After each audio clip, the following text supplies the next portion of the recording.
Sebelum kita memulai, kita berdoa dalam hati sejenak. Berdoa memulai.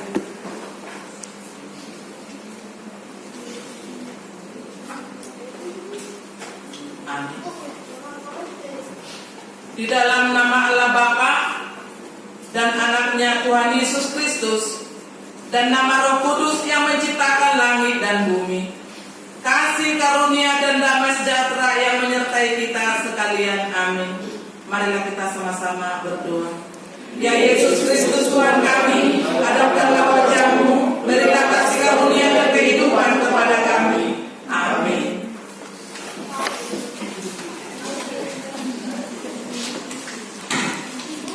Mari kita akan pujian dari buku Nyanyian Kain 112 ayat 1 tambah 4.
hingga ayat 26.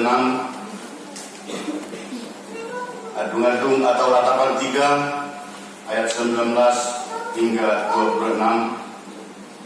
Bapak Ibu, mudah-mudi saudara seiman dalam nama Tuhan Yesus Kristus, mari kita bacakan secara responsoria. Kami akan membacakan ayat yang pertama, yaitu ayat 19. Bapak Ibu, mudah-mudi yang selanjutnya secara bergantian. Ingatlah akan sengsaraku dan pengembaraanku, akan ibuh dan racun itu. Jiwaku selalu teringat akan hal itu dan tertekan dalam diriku. Tetapi hal-hal inilah yang kuperhatikan, oleh sebab itu aku akan berharap. Tak berkesudahan kasih setia Tuhan, tak habis-habisnya rahmat-Nya. Selalu baru tiap pagi, besar kesetiaan-Mu. Tuhan adalah bagianku, kata jiwaku, oleh sebab itu aku berharap kepadanya. Tuhan adalah baik bagi orang yang berharap kepadanya, bagi jiwa yang mencari Dia. Adalah baik menanti dengan diam pertolongan Tuhan. Demikian firman Tuhan, nyanyikan firman-Mu menjadi kami.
Syukur kepada Tuhan.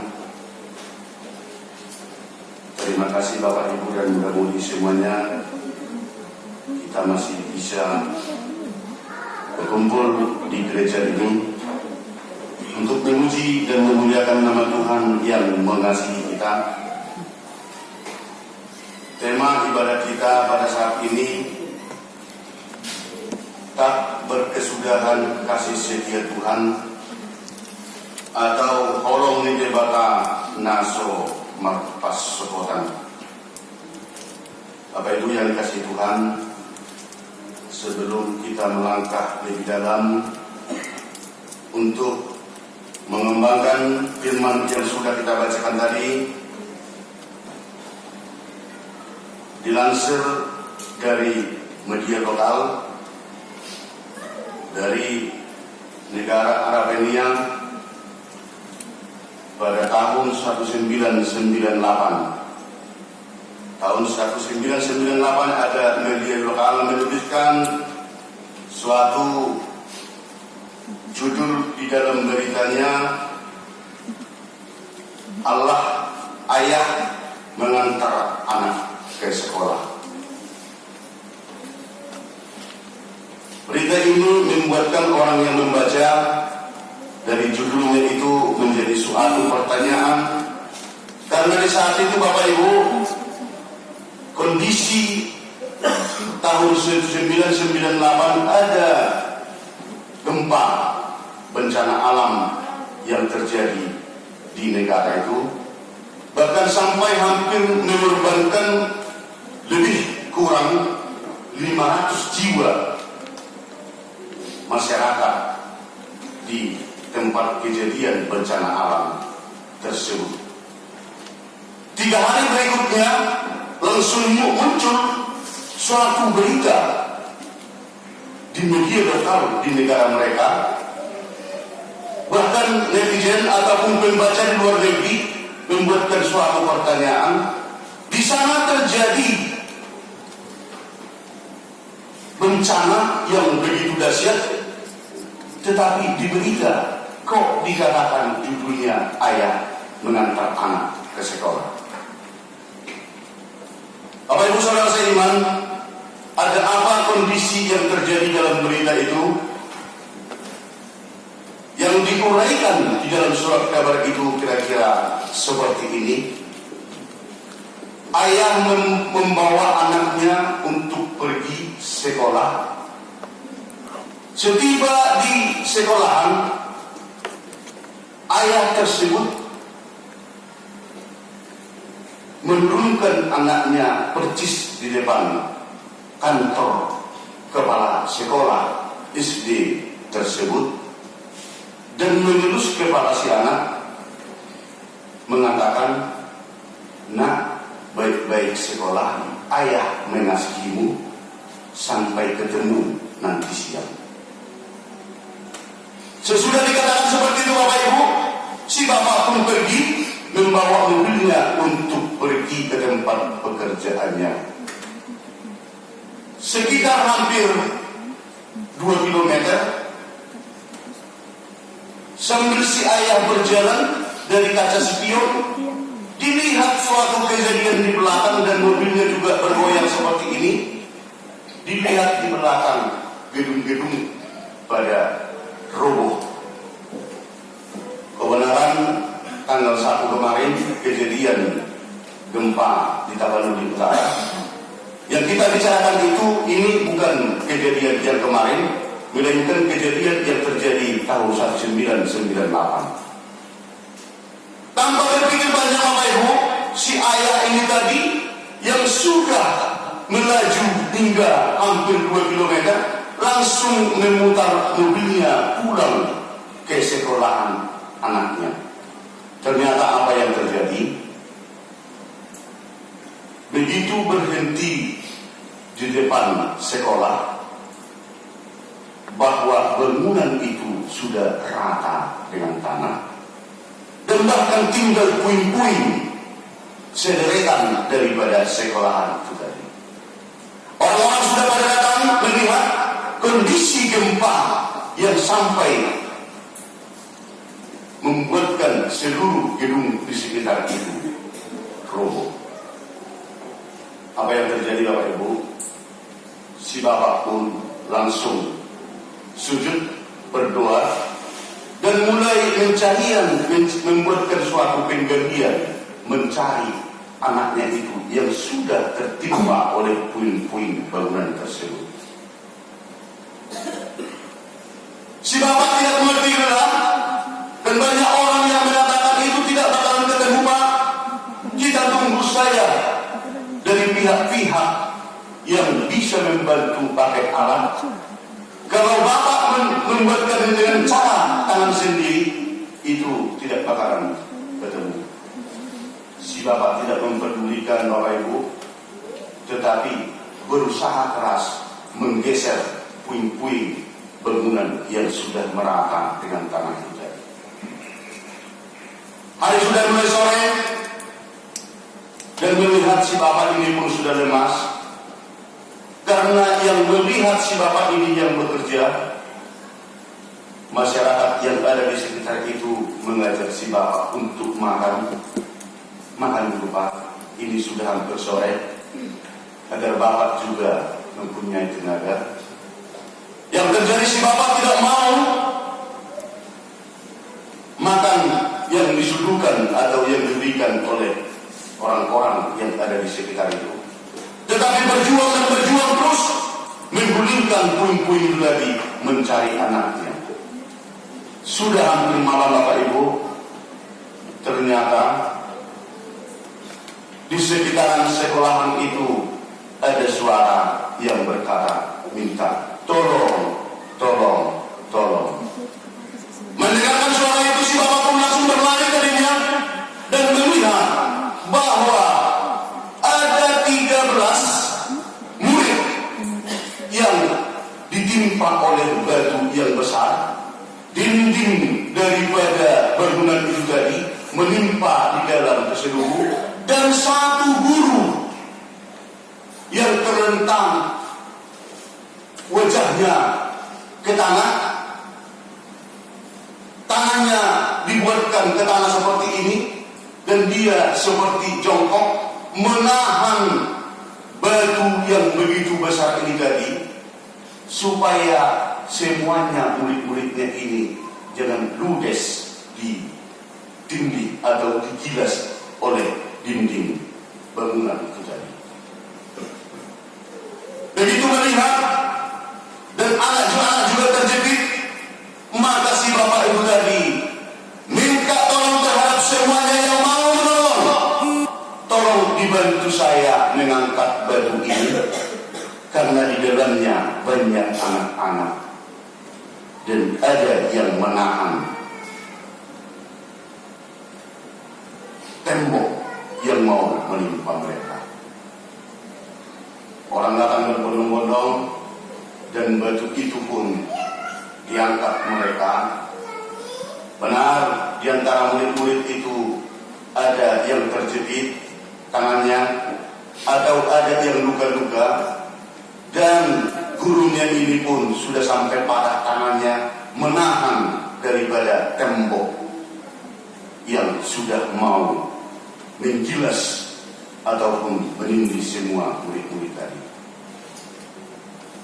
Begitu selesai, maka si anak pun ternyata anak bapak itu tadi ada di depannya, berlari menemui bapaknya dan mengatakan, "Pak, mulai tadi saya selalu katakan terhadap teman-teman, bapak saya pasti datang untuk membantu kita.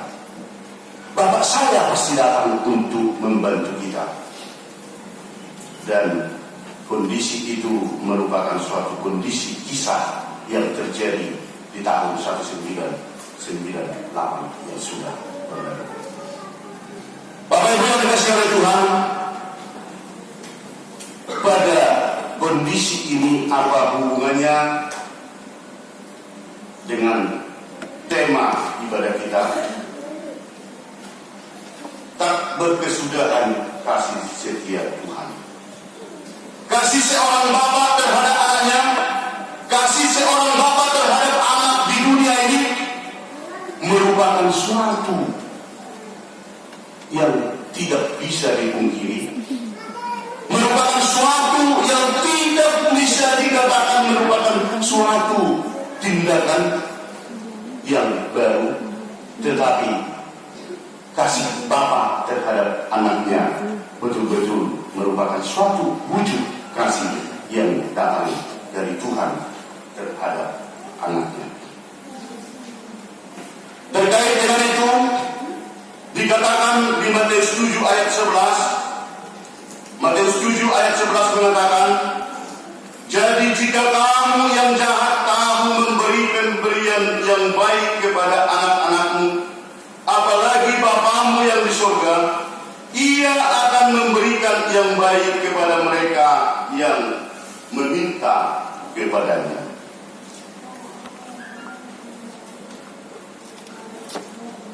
Sebenarnya kasih Allah terhadap ciptaannya betul-betul tidak ada yang bisa menjangkau, tidak ada yang bisa menghitung, tidak ada yang bisa membatasi. Tetapi apa boleh buat, pemikiran-pemikiran manusia, tindakan-tindakan manusia, kehendak manusia selalu banyak mempergunakan cara egoisme terhadap dirinya. Terkhusus seperti yang sudah kita bacakan tadi, yaitu merupakan suatu ratapan atau adung Nabi Yeremia melihat daripada penderitaan bangsa Israel. Ratapan Yeremia yang melihat bagaimana memprihatinkannya hidup bangsa yang dikasihi oleh Tuhan itu tadi. Karena perlawanan yang selalu dibuatkan oleh bangsa itu terhadap Israel, terhadap Allah, bangsa Israel yang selalu mementingkan kepentingannya dan bahkan meninggalkan Allah, sehingga Allah marah terhadap bangsa itu. Diberikan kebebasan, amanah Allah memberikan sepertinya terhadap bangsa itu dibiarkan begitu saja, dan diberikan ruang terhadap bangsa yang lain, maka sampai Israel yang berada di Yerusalem, tempat yang indah itu, dijajah oleh Babel. Yerusalem yang begitu indah, Yerusalem yang begitu bagus, sudah menjadi suatu tempat yang tidak bisa dibuktikan atau dinyatakan keindahannya. Bahkan barang-barang berharga yang ada di Yerusalem diboyong dan orang-orang Israel dibawa ke Babel. Inilah yang ditangiskan, inilah yang dijeritkan, inilah yang dirapatkan oleh Yeremia dengan bacaan teks yang sudah kita baca tadi, yang mengatakan, ingatlah akan sengsara dan pengembaranku, akan ipuh dan racun itu. Ratapan dari seorang Yeremia. Di sini kita terbayang kalau orang Batak juga mempunyai suatu kesedihan, kalau orang Batak juga mempunyai suatu penderitaan, kalau orang Batak juga merasakan hidup yang memprihatinkan, maka dia akan menyanyi dengan kondisi yang sedih. Suatu contohnya, ayah adoinan, tidak menunjukkan. Dan bukan ternyata hanya orang Batak yang menyanyikan kesedihannya, menyanyikan penderitaannya, tetapi Nabi Yeremia juga membuatkan suatu ratapan melalui yang dituliskan seperti teks yang kita bacakan. Jiwaku selalu teringat akan hal itu dan tertekan dalam diriku. Tetapi hal-hal inilah yang kuperhatikan, oleh sebab itu aku akan berharap tak berkesudahan kasih setia Tuhan, tak habis-habisnya rahmat-Nya. Bapak Ibu yang dikasihi oleh Tuhan, kalau ayah di dunia mempunyai kasih terhadap anaknya, mari kita ingat bahwa kasih Allah yang Maha Kuasa jauh lebih besar dengan kasih seperti yang sudah kita bicarakan tadi. Dari bacaan yang sudah kita uraikan tadi, Bapak Ibu yang dikasihi oleh Tuhan, ada hikmah ataupun ada suatu yang kita garisbawahi, yang kita pegang dari ilustrasi yang sudah kita dengarkan tadi. Ada hal-hal yang sangat penting yang menjadi suatu pegangan kita di dalam ibadah kita pada saat ini. Yang pertama sekali, mari menjalani kehidupan yang penuh dengan pergumulan ini, yang penuh dengan cobaan ini, yang penuh dengan pertarungan ini. Jangan memakai hanya pikiran kita sendiri. Dalam melewati hari-hari kita, jangan hanya mengandalkan kemampuan sendiri, tetapi firman ini mempertegas, minta, sampaikan, dan mohon bantuan Allah yang mengasihi kita. Itu yang pertama, Bapak Ibu. Itu yang pertama, karena bagaimanapun dikatakan, bagaimanapun tentunya, hal itu pasti terjadi di dalam kehidupan kita pribadi, lepas pribadi. Yang kedua, Bapak Ibu, dari uraian yang sudah kita bicarakan tadi,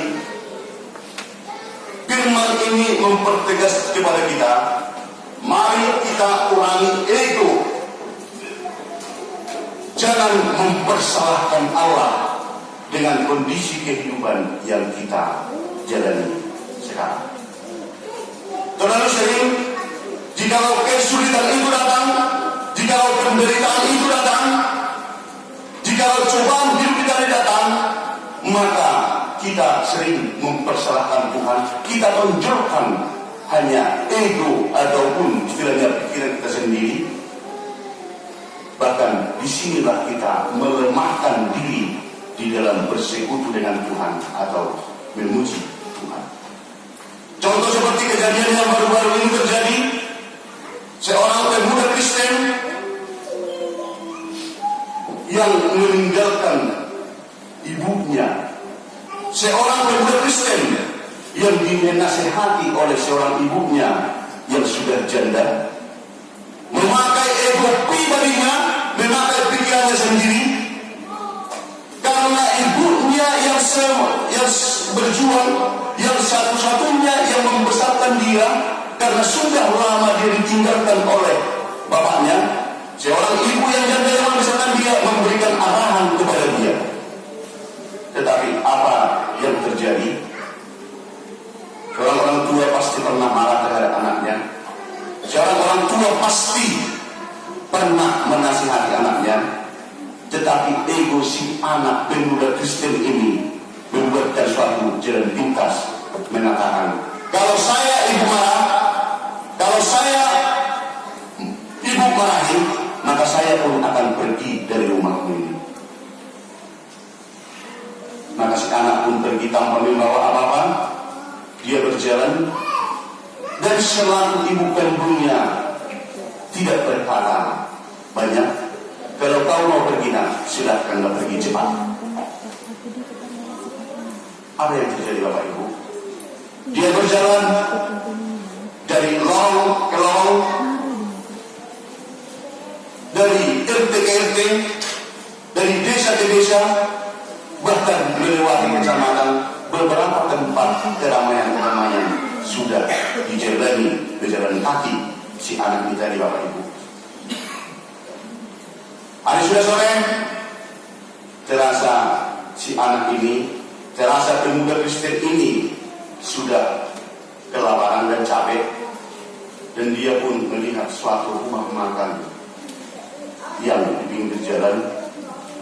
Dia melihat rasa lapar semakin berkembang dalam tubuhnya, dan dia pun duduk termangu. Pemilik rumah makan bertanya, kenapa dek kamu duduk di sini? Sambil wajahnya yang sudah lemas, kamu mau makan ya? Iya Pak, saya lapar. Saya mau makan, tapi saya tidak punya uang.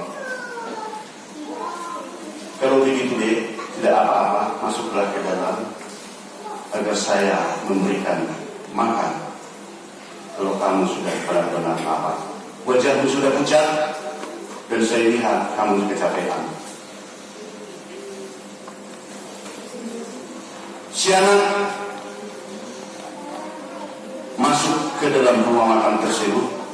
Pemilik warung pun membuatkan makanan dan minuman kepada pemuda Kristen tadi. Yang terjadi Bapak Ibu, saking laparnya, saking capeknya, si anak tadi pun makan dengan lahapnya sambil menangis meraung-raung.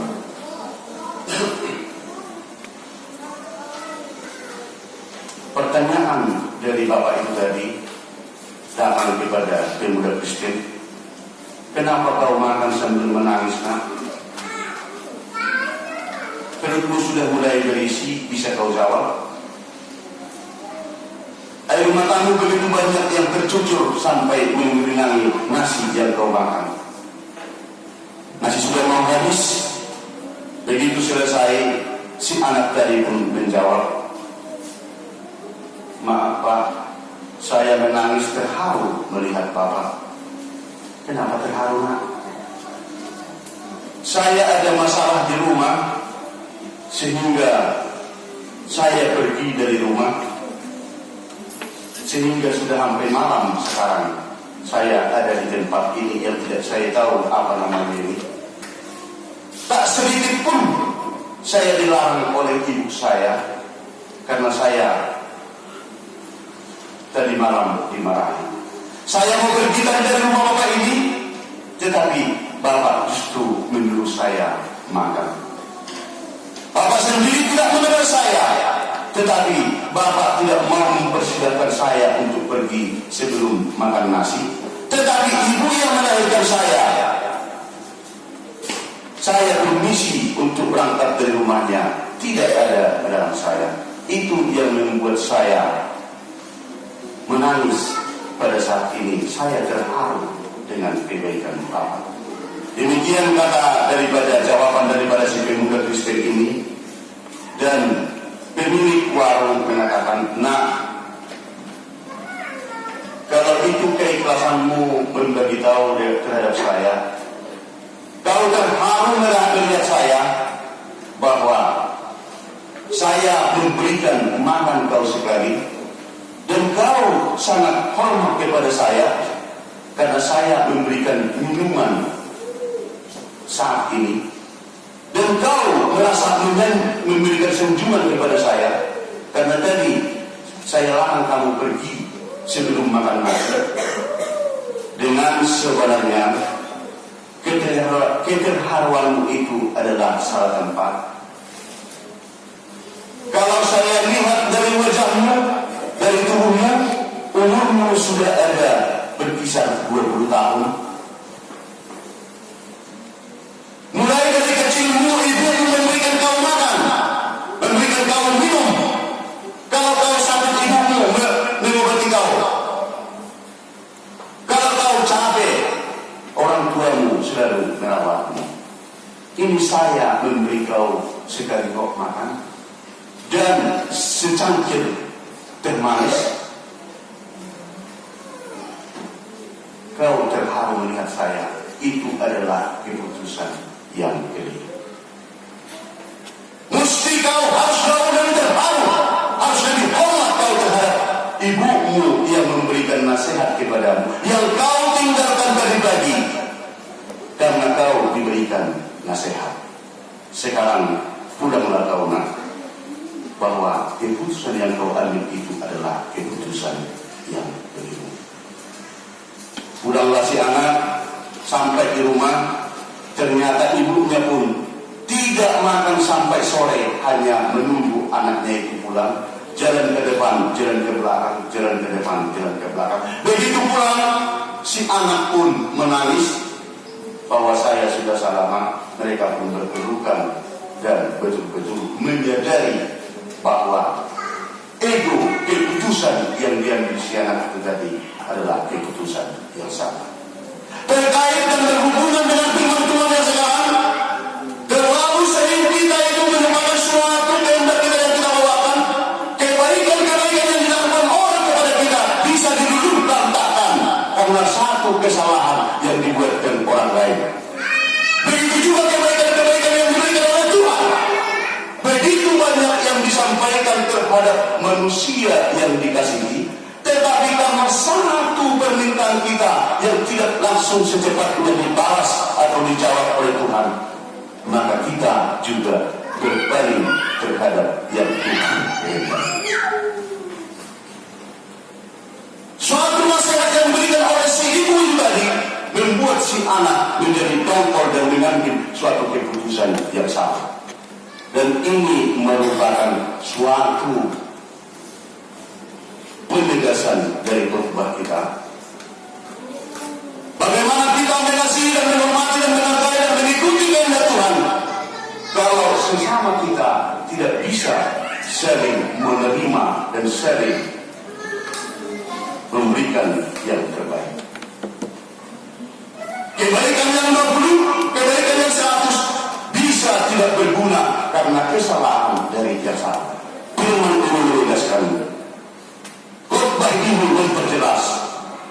Silakan minta pertolongan Tuhan karena kasih setia Tuhan abadi sampai selama-lamanya. Yang ketiga, Bapak Ibu, hiduplah berpengharapan karena kasih karunia Tuhan tidak berkesudahan. Bapak Ibu yang dikasihi Tuhan, mungkin saat ini di antara Bapak dan Ibu muda-mudi,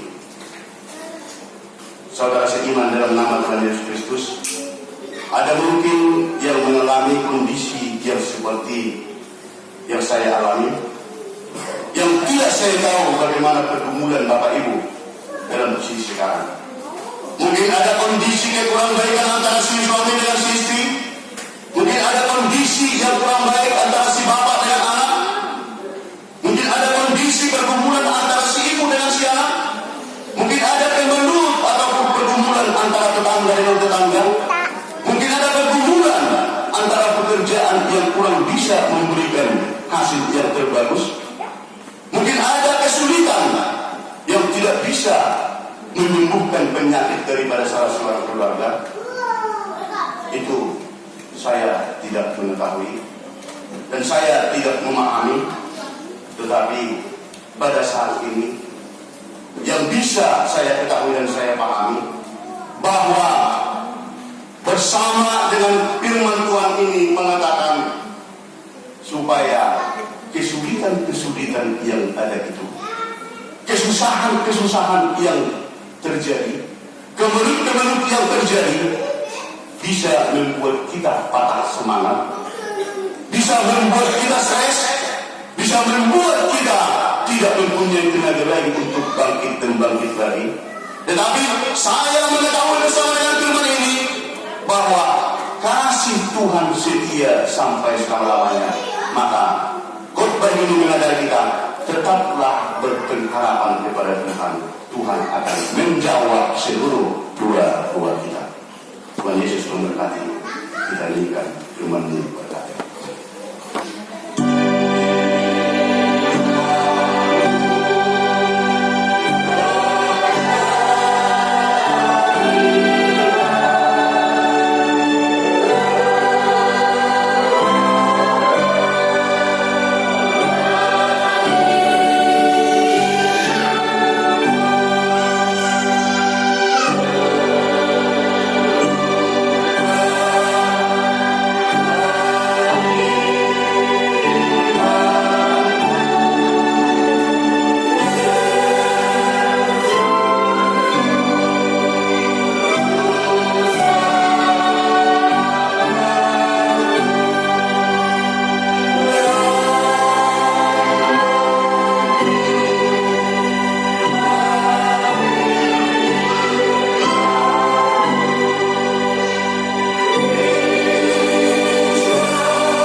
hari ini minggu Selasa gratis dengan tema kita tak bersusulan kasih setia Tuhan atau kata nasolah.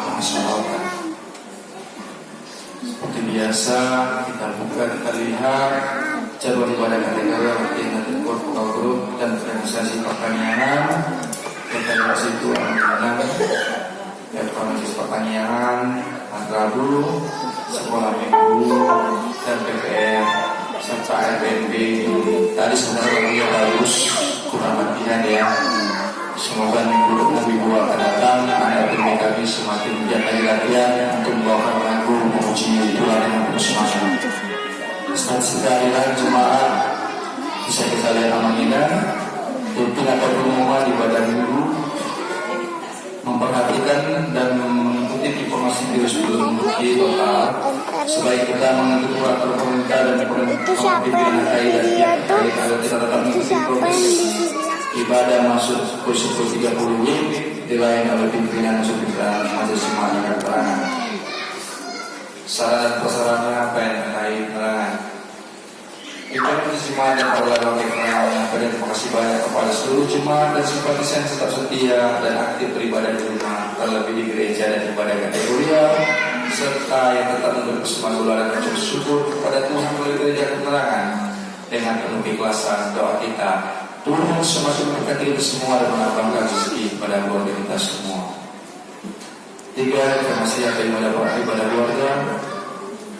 Rabu tanggal 5 Oktober 2022 kita akan laksanakan ibadah keluarga atau evangelisasi di rumah keluarga Ama Padiaman dengan Guru Amerika alamat di Perumahan Japana City Light Blok G nomor 22 masuk pukul 19.30 atau di belakang di dekat SMP 22. Sedikit lorong itu masuk SMP 22. Pertama sekali masuk rumah itu Amang, ketika kita masuk lorongnya belok kiri langsung ketemu rumah Amang itu. Yang keempat, jumpa di dapur. Sesuai informasi kita dengarkan melalui berbagai narasumber, mari kita terus berdoa agar Tuhan menguatkan dan memampukan seluruh keluarga dan warga yang terdampak oleh gempa tersebut.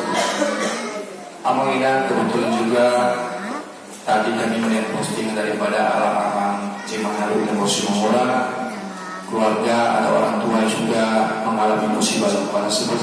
Namun puji Tuhan, baik-baik saja kedua orang tua, cuma bangunannya agak runtuh sedikit. Jadi kita berdoa kepada keluarga untuk diberikan kekuatan sehingga semuanya akan baik-baik saja. 5. Kamis 29 2022 BPH KAI akan menerangkan ada pertemuan dengan Ketua RT 65 membicarakan mengenai perbaikan jalan dan hal penting yang lain. Semoga menghasilkan terbaik atas penyertaan Tuhan. Amanginan makan semalam kami ke rumah RT, saya terangkan dikit.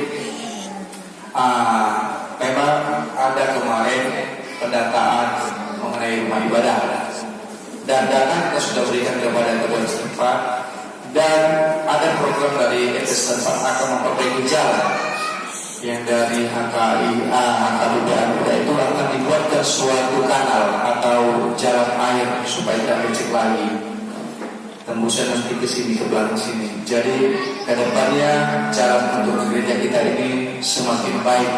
Dan kita juga minta kepada jemaat nanti ketika itu dijadikan jalan kanal air, jalan air, maka yang untuk itu kita usahakan untuk membuka jalan air kembali supaya tidak sembarangan air itu mengalir. Jadi ada arahnya. Jadi itulah program yang kami bicarakan malam hari itu di rumah RT, dan hal-hal yang lain itu kemajuan gereja ke depannya. Ibadah minggu tanggal 9 Oktober 2022 kita laksanakan ibadah sahabat Toba. Ada renungan harian yang juga kalau kita musuh mingguan kita bawa amanah 2010. Puasa kita ini kita baca setiap hari firman Tuhan. Yang kelima, keuangan 2 tertulis di Mazmur 96 ayat 8 mengatakan, berilah kepada Tuhan kemuliaan namanya, bawalah persembahan dan masuklah ke pelatarannya. Persembahan minggu, persembahan kompensasi, juga rekan Josi Kuaran, saldo kas kita sampai dengan tanggal 30 bulan 9 2022 berjumlah Rp20.277.600, pemasukan pria, kas pembangunan, dan bikin juga gerakan Rp10.000. Dan nanti di ujung bawakan doa kepada Amang yang memegang uang akad sehingga dibukakan hatinya untuk kembalikan itu kepada anak yang menyerahkan. Dalam salah persoalan HKI tertulis di Mazmur 25:10 mengatakan demikian, segala jalan Tuhan adalah kasih setia dan kebenaran bagi orang berpegang pada perjanjiannya dan peringatan-peringatannya. Di berjemaat pengaruh seperti semangat keterangan mengucapkan selamat beribadah dan pakaiannya serta selamat ulang tahun bagi merayakannya. Semuanya lewat, Tuhan Yesus memberkati kita semua. Shalom, mari kita satukan hati kita ketika berdoa.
yang di surga, Engkaulah sumber segala berkat dalam hidup kami.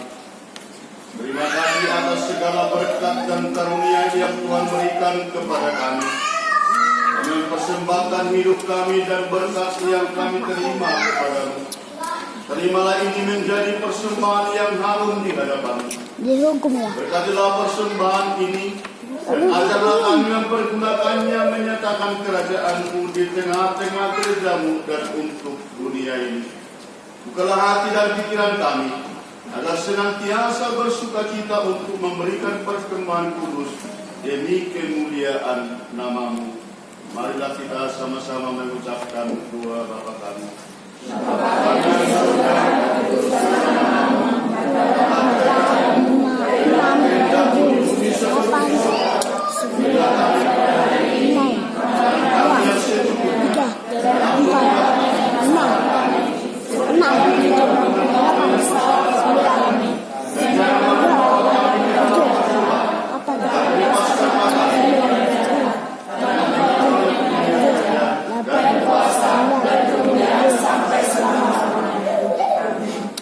Kita akan pulang membawa damai yang dari Tuhan Yesus Kristus. Mari kita sambut berkat dari Tuhan. Tuhan memberkati kita dan melindungi kita. Tuhan menyinari kita dengan wajah-Nya dan memberi kita kasih karunia. Tuhan menghadapkan wajah-Nya kepada kita dan memberi kita damai sejahtera. Amin. Amin.